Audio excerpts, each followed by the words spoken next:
Hello and welcome to a Squadron 42 monthly report looking at what Cloud Imperium have been working on with the Star Citizen single player campaign and what they are now working on during November.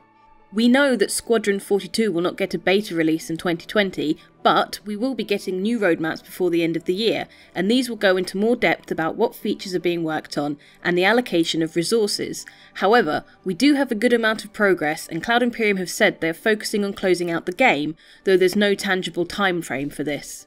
The Squadron 42 art team has been focused on two key areas of the game, Chop Shop and Archon Station. They also put the finishing touches on Acedo Station, which was shown extensively during the first briefing room update. The Chop Shop contains a mix of hard surface and organic elements, so the team experimented with both scanned data and procedural systems to achieve the final result.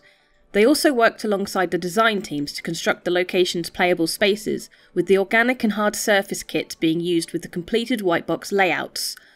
Archon Station is the largest location that players visit in the game, so the team who worked on Acedo have now moved over to form a larger Archon strike team. They began by closing off the hangar and are now starting to break down a kit of shared library assets for use throughout the station. This is driven by a new style guide that provides clear direction for the interior to keep it consistent with the previously completed exterior. Planetside, progress was made on the Chemline facility, which was placed among new ground terrain. Steady progress was made on the Javelin and Idris interiors too, with lighting, material and geometry polished. The finishing touches were also added to the Javelin's engine room. Elsewhere, excellent progress was made on the Space Outpost kit. This station asset is unique to the Odin system and will be used to populate space scenes with believable facilities and stations. They also implemented a hugely important story location. A number of scenes have been brought up to their gold standard for social AI, which include completed behaviours, usables, interrupts and abandons. Level design moved several FPS sections to a near-complete state. The space and dogfight team supported the various feature teams. For example, AI and flight gameplay are working on enhanced path following and hazard awareness behaviours. They also continued to spacescape the Odin system alongside the art teams. Narrative planned out additional dialogue needed across the campaign. Various environments continue to develop with additional prop and environmental set dressing. These include additional story indicators that reward players who dig a little deeper and explore the game's locations. VFX continued to improve the destruction pipeline, focusing on a couple of specific sequences with varying degrees of complexity. They also worked on effects for the multi-tool tractor beam attachment. Much of the UI team's Squadron 42 specific work was focused on new tech, including a new system to allow animators to move and position UI within cutscenes. They also further iterated on the 3D lighting system to improve the appearance of ships and items on UI screens and holograms. On the art side, visual target concepts for the Aegis Gladius UI were finalised, including the visuals for the MFD screens. The team began implementing FPS radar and scanning, accounting for weapon emissions and audio signifiers. Further time was dedicated to cooperative locomotion, with trolley push-pull polished and the smooth locomotion trajectory code refactored to better integrate into AI path following. This will result in higher quality visuals, particularly with character strafing. It will also provide better animation alignment when entering usables, which will also help with the in-development motion matching tech. The gameplay story team focused on a key introductory chapter, with the scenes themselves now looking impressive and working as desired.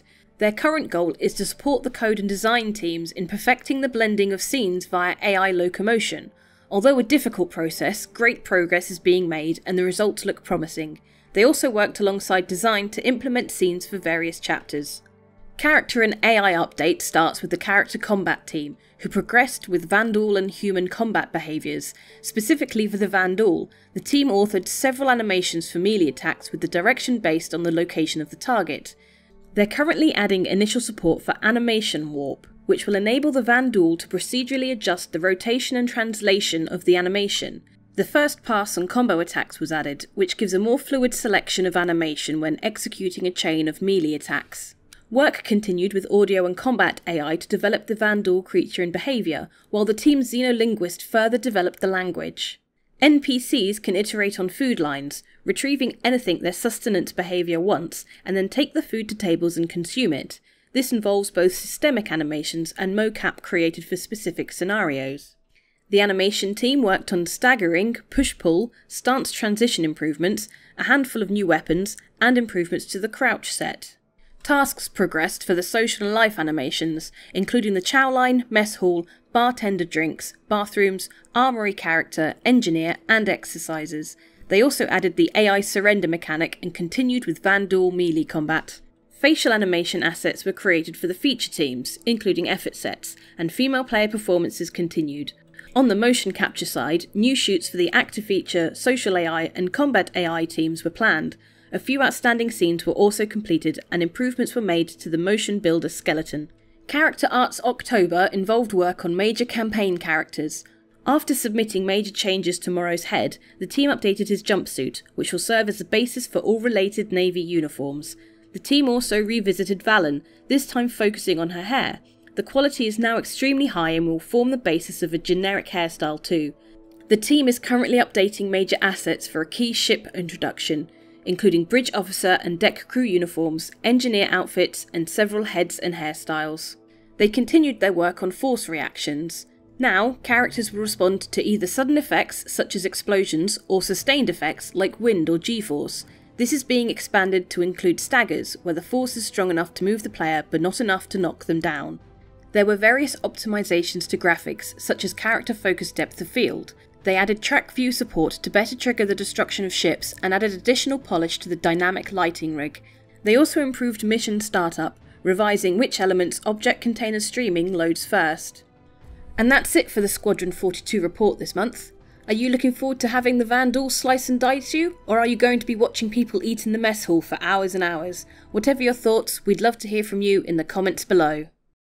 Each month we have a ship giveaway. For November we are giving away a Mercury Star Runner again, and it's going to be in-game and flyable very soon. All you've got to do to be in for a chance of winning one is comment on any of my videos made during October, including this one. More details down below.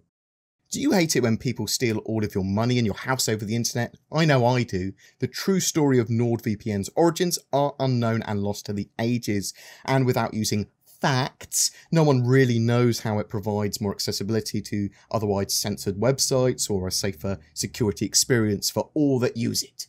All I know is that it does, and I use it, and maybe you should too.